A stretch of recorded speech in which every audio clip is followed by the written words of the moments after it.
Bienvenue sur Terre de Mission, l'émission religieuse de TV Liberté, en ce dimanche 24 septembre, 17e dimanche après la Pentecôte. 3 séquences. Tout d'abord, nous accueillerons à l'occasion de la sortie d'un livre sur la messe, Le Trésor de la Sainte Messe, Monsieur l'abbé Barthes, qui a travaillé à son édition et à sa traduction en français. Ensuite, nous aurons un entretien avec Aude Dugas, responsable de la masterclass Jérôme Lejeune, à la fondation Jérôme Lejeune.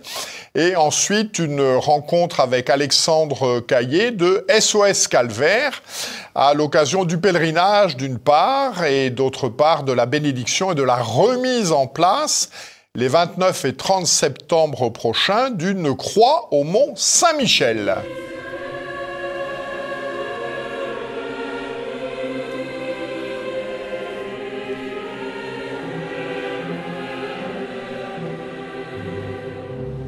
Bonjour Monsieur l'abbé. Bonjour Jean-Pierre. Vous avez déjà commis, d'une certaine manière, différents livres sur la messe et les origines de la messe. Oui. Citons Histoire du missel tridentin et de ses origines, la messe de Vatican II, dossier historique. Et là, vous nous arrivez avec un nouveau livre dont vous n'êtes pas le rédacteur principal, mais que vous avez contribué à faire connaître en France, Le Trésor de la Sainte Messe, le guide complet de la messe en latin.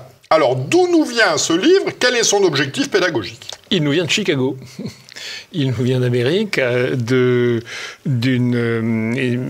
petite maison d'édition, mais très active, en français, les presses Saint-Augustin, et d'une dame extrêmement active également, qui s'appelle Mme Bergman, Lisa Bergman, et qui édite beaucoup de choses très utiles, des choses introuvables, de la littérature pour enfants catholiques, des missels, enfin toutes sortes de choses.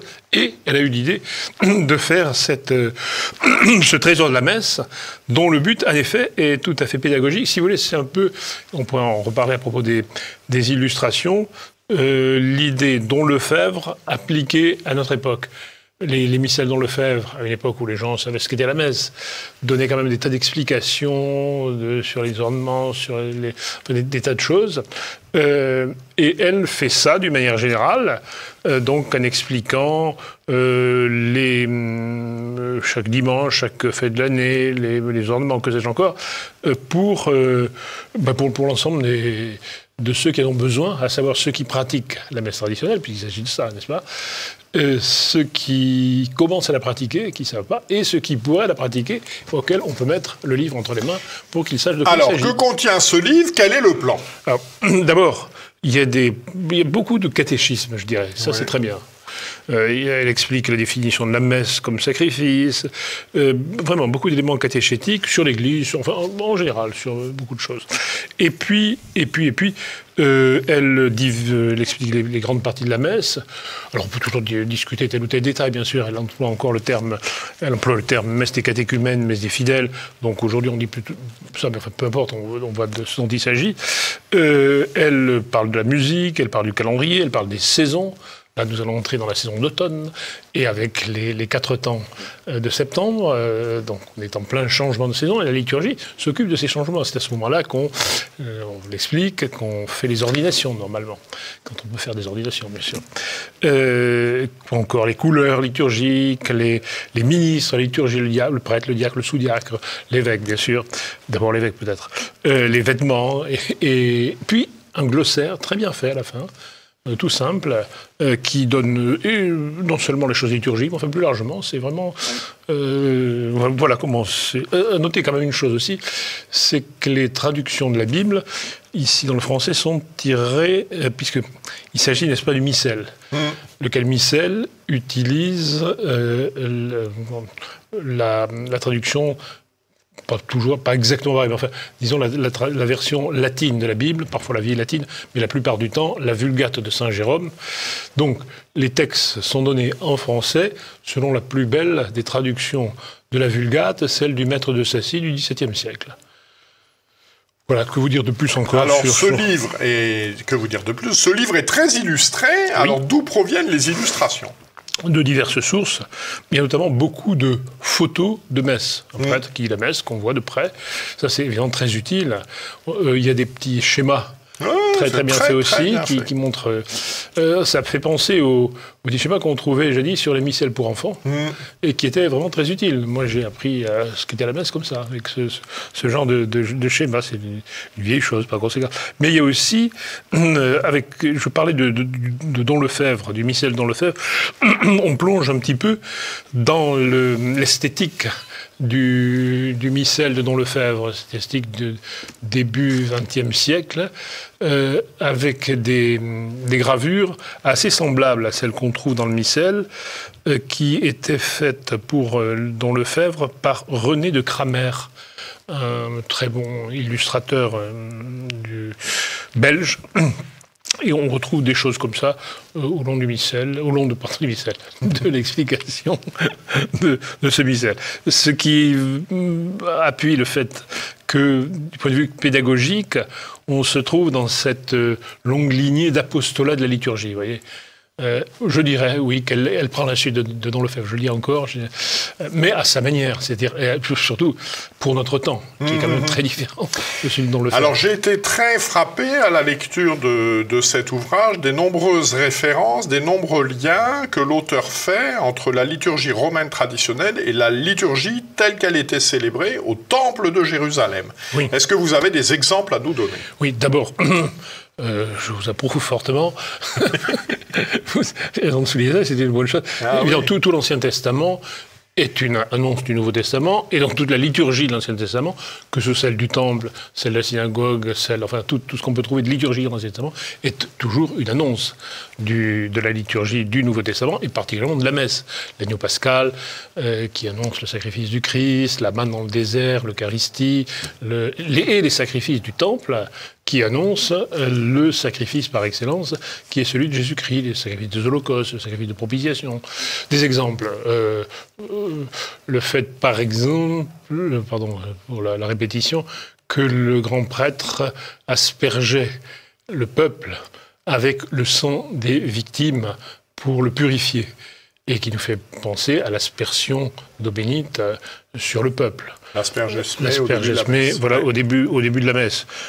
Quoi encore l'encens, bien sûr. L'encens, l'autel des encens dans le temple, où on brûlait de l'encens.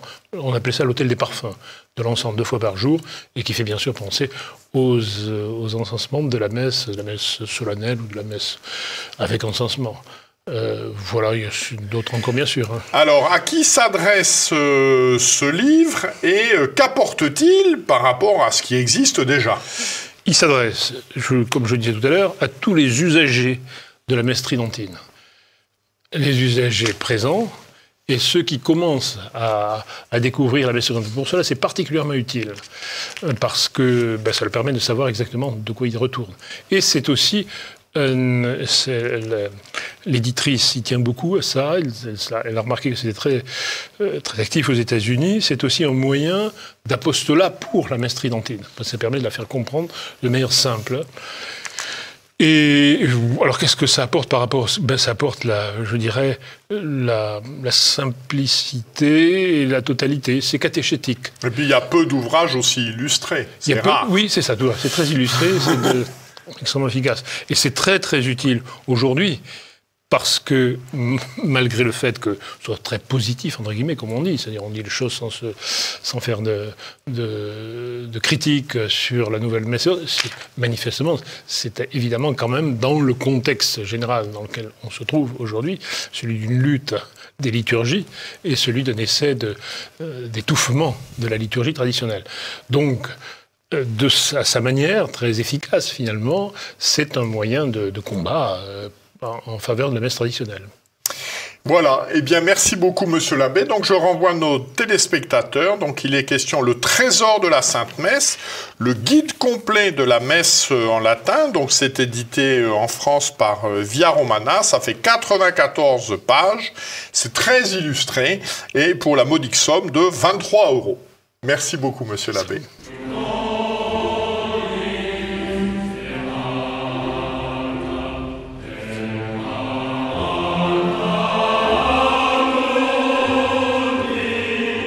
Bonjour Aude Dugas.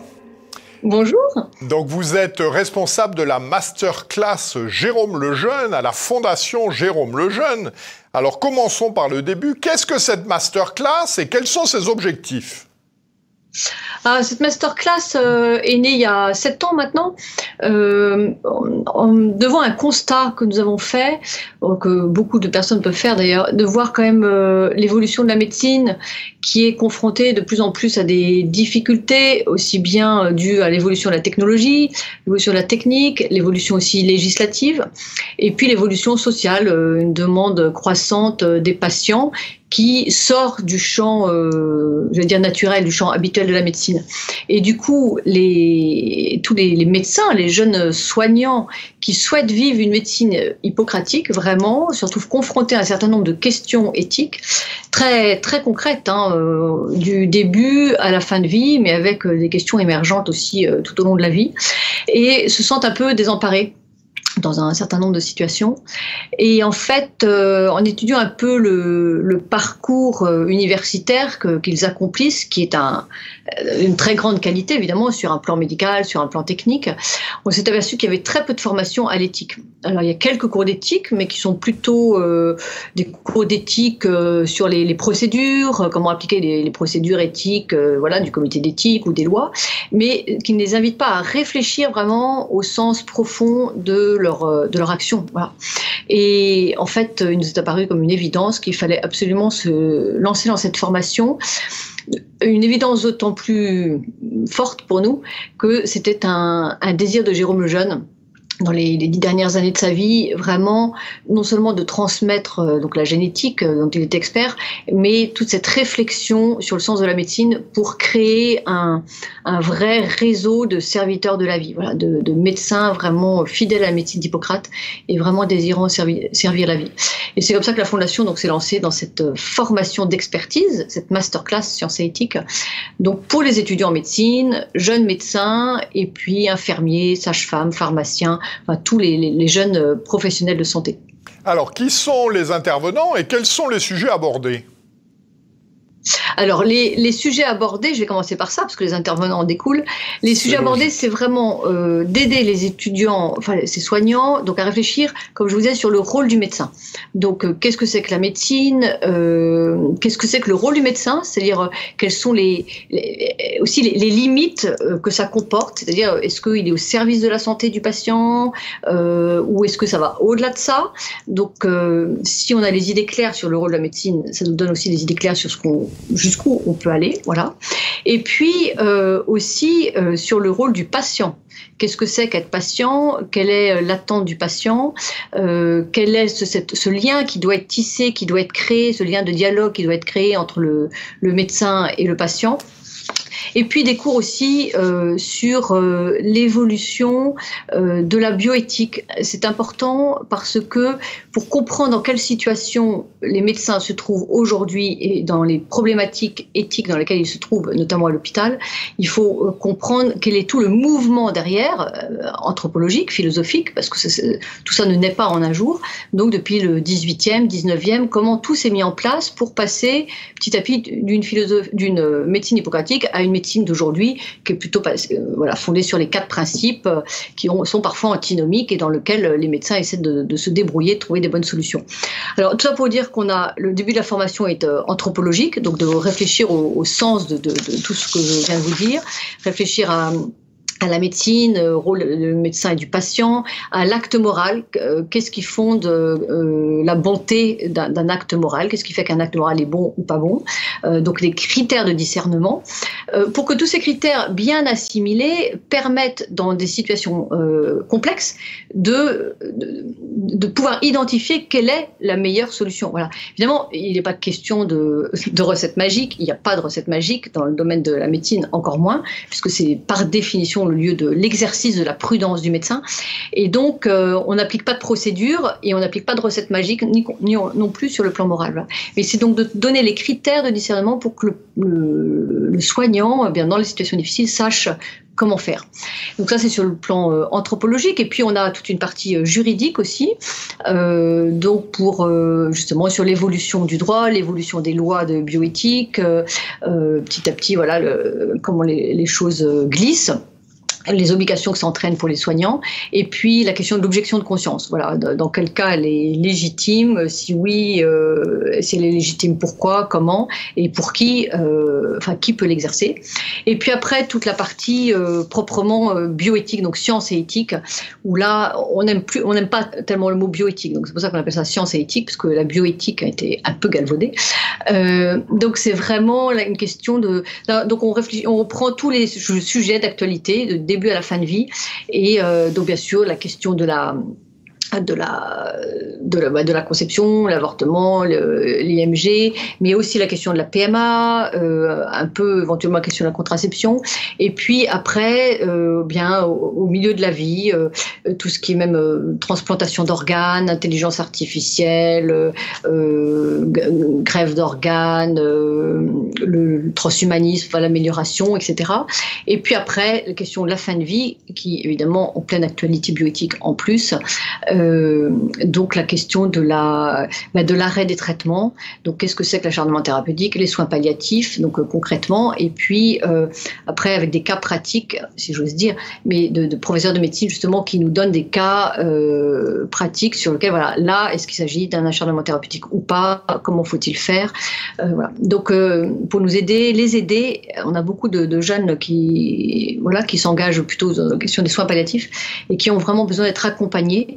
Parce que même quand on sait la théorie, on dit bon, je ne veux pas tuer, je veux toujours servir la vie. Oui, mais pratiquement là, quand la personne est en fin de vie ou très handicapée, sous respirateur artificiel, c'est où est la frontière, où est la limite. Voilà. Donc pareil, là aussi d'essayer de discuter, de réfléchir ensemble pour savoir.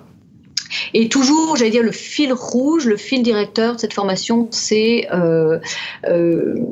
d'être au service du patient et de ne jamais oublier que quand on soigne le bout du petit orteil, on soigne toute la personne humaine. Voilà. Donc, votre deuxième question, quels sont les professeurs ? Eh bien, nous avons des professeurs de philosophie, donc le professeur Jean-Marie Meillet, le professeur Schumacher, qui nous vient de Suisse. Nous avons l'année dernière eu le professeur Éric Fiat qui nous a fait la leçon inaugurale. Tous les ans, on a une nouvelle leçon inaugurale. Donc, nous avons eu le professeur Rémi Brague, Olivier Ray, Éric Fiat. Et puis, nous avons donc des professeurs de médecine. Donc, le professeur Emmanuel Sapin, donc chirurgien en néonate, que beaucoup de vos auditeurs ou téléspectateurs doivent connaître. Et puis, le professeur Xavier Ducrot, donc neurologue, qui lui était très engagé, notamment aux côtés de Vincent Lambert. Donc on parle beaucoup, par exemple, de la situation de Vincent Lambert. Et puis le docteur Béatrix Payot sur les soins palliatifs. Le docteur Frédéric Leroll sur les questions de gynécologie, PMA, et puis le docteur Didier Leget sur la fin de vie aussi, qui est très intéressant, de l'ordre des médecins des Rhône-Alpes. Voilà, j'en oublie bien sûr, sûrement, malheureusement, je suis confuse, mais et puis dans le domaine du droit, nous avons maître Jean Payot, qui s'est très investi aussi aux côtés de Xavier, aux côtés de Vincent Lambert, et puis Grégoire Pupin, Jean-Marie Leméné, Lucie Pachery. Voilà. Donc j'en oublie sûrement, mais c'est pas grave notre corps professoral. Alors concrètement, comment est-ce que ça fonctionne ? Où est-ce que ça se passe ? Quels sont les tarifs ? Comment concrètement ça se passe ? Alors concrètement, en fait, l'idée c'est que tout le monde puisse y participer en étant déjà avec un planning très chargé à l'hôpital ou à l'université. Donc c'est le mardi soir, de 20h à 22h. À Paris, pour ceux qui sont parisiens ou en région parisienne, donc Paris c'est à la Fondation Le Jeune, dans le 15e, sur place le mardi soir. Et puis nous avons aussi donc un campus online, et donc tous les cours sont mis en ligne sur ce campus, auquel vous avez accès avec un code. Et là vous pouvez les regarder en permanence, c'est-à-dire une fois qu'ils sont postés en ligne, vous y avez accès jusqu'à la fin de l'année, jusqu'à la fin du mois de mai, mais on repousse même jusqu'à fin juin. Ce qui donne aussi une grande liberté pour ceux qui suivent en présentiel, et si un soir ils ont une obligation à l'hôpital, de pouvoir rattraper après. Donc ça donne beaucoup de liberté. Voilà. L'objectif étant vraiment qu'on ait beaucoup d'étudiants en médecine, parce que un des grands avantages aussi de cette masterclass, c'est le réseau qui se crée. après, entre étudiants et jeunes professionnels. Et donc, depuis 7 ans, là, nous commençons notre 7e année, nous avons 750 étudiants. Donc, c'est des promotions, vous voyez, de à peu près 100, 110 étudiants chaque année. Et donc, voilà, chaque année, 100, 130 étudiants. Eh bien, nous allons bientôt atteindre les 1000 étudiants, enfin, les 1000 soignants. Et voilà, petit à petit, eh bien, le réseau se crée et à Paris et dans toute la France, puisqu'on a pratiquement 2/3 des étudiants qui suivent en distance, en e-learning. Et alors, ce qui est sympa, c'est quand ils font des petits groupes dans les villes où ils sont, ils suivent à 3-4 le mardi soir avec une pizza devant leur écran et c'est toujours plus sympathique. Alors, sur quelle adresse ? On a 2 samedis, pardon, j'ai oublié de vous dire, mais on a 2 samedis toute la journée à Paris où ceux qui suivent en e-learning peuvent aussi nous rejoindre et passer la journée avec nous à Paris. Et donc, ce qui est très sympa parce que ça permet, pour eux, c'est quand même plus agréable de rencontrer les autres. Et les anciens nous rejoignent aussi. Donc, c'est aussi une façon de leur permettre de se rencontrer, d'échanger, voilà. Alors, une adresse pour se renseigner. Sur le site en fait de la Fondation Jérôme Lejeune, vous avez tout. Vous tapez Fondation Lejeune Masterclass Jérôme Lejeune et vous avez tout là. Les inscriptions sont avant le 5 octobre. Et les tarifs sont très faibles, justement, pour que ce ne soit pas un frein. Donc, c'est 200 € pour les étudiants, 260 € pour les professionnels, voilà, les médecins en exercice. Et puis, ceux qui repiquent, parce qu'il y en a qui redoublent tous les ans, rien que pour le plaisir, on a un tarif préférentiel de 150 €. Voilà. Eh bien, merci beaucoup et nous espérons donc que votre masterclass se remplira et que vous ne serez pas 100 ou 110, mais 150. Merci. Formidable. Beaucoup. Merci beaucoup. Au revoir. Merci beaucoup, Aude. Merci.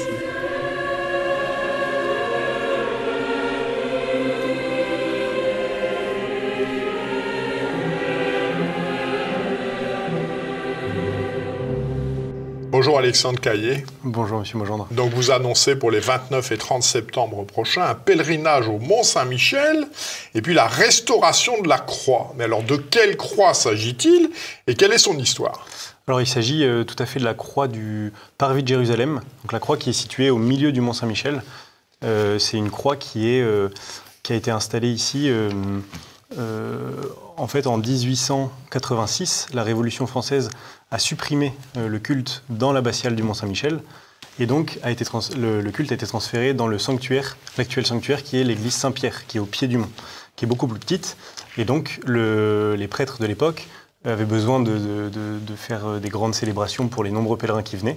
Et donc, on crée le Parvis de Jérusalem, sur lequel il y avait des messes publiques. On a des photos de 1907 qui retracent encore ça, avec des belles gloriettes, etc. Bon, les gloriettes sont parties, mais la croix demeure. Alors, c'est quoi une gloriette ? Alors, une gloriette, c'est un petit appentis qui sert à protéger un tabernacle, un autel, etc.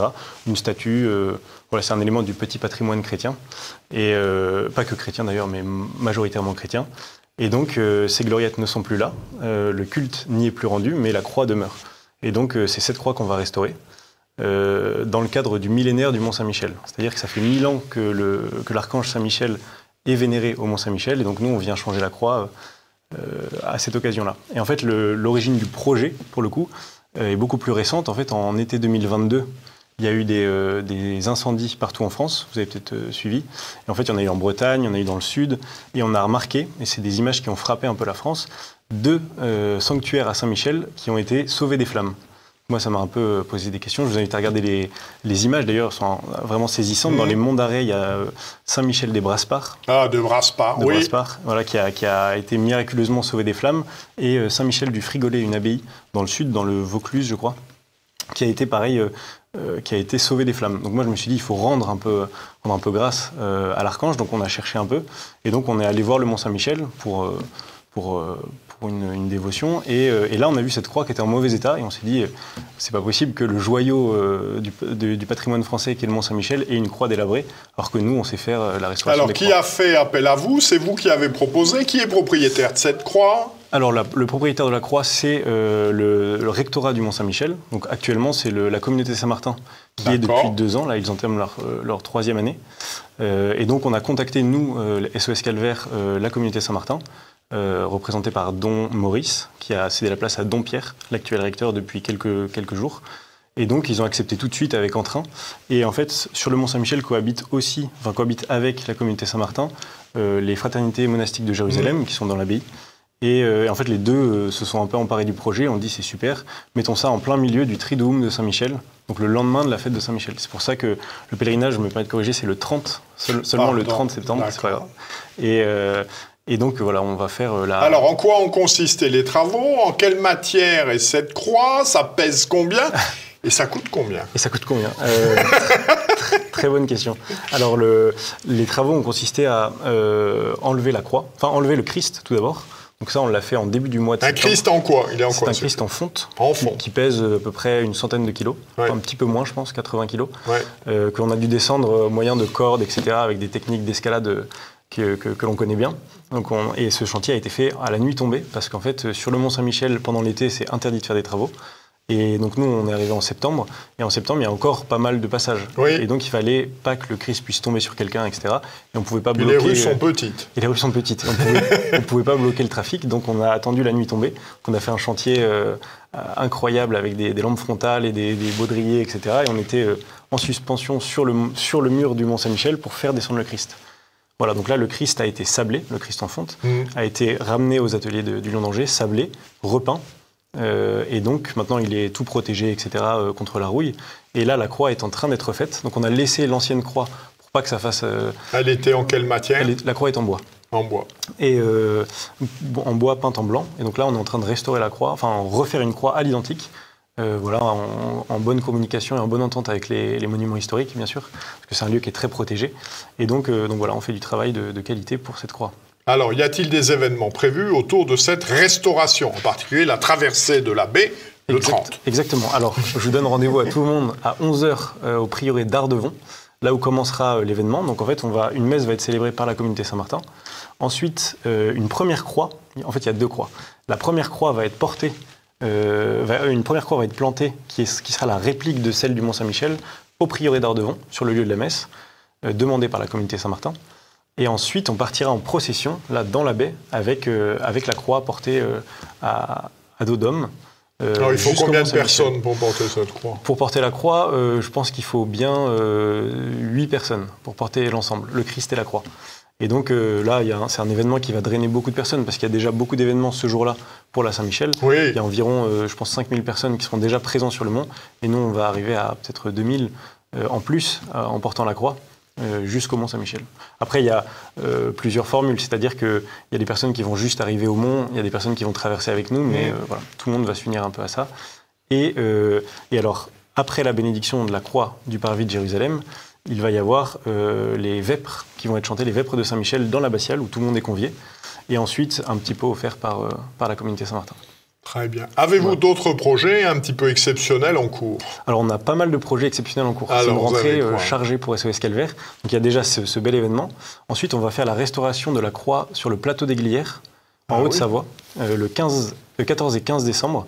Donc ça, c'est une croix qui symbolise un peu le martyre de nos Français pour protéger la France pendant la Seconde Guerre mondiale, notamment le lieutenant Tom Morel et le capitaine Rougeau.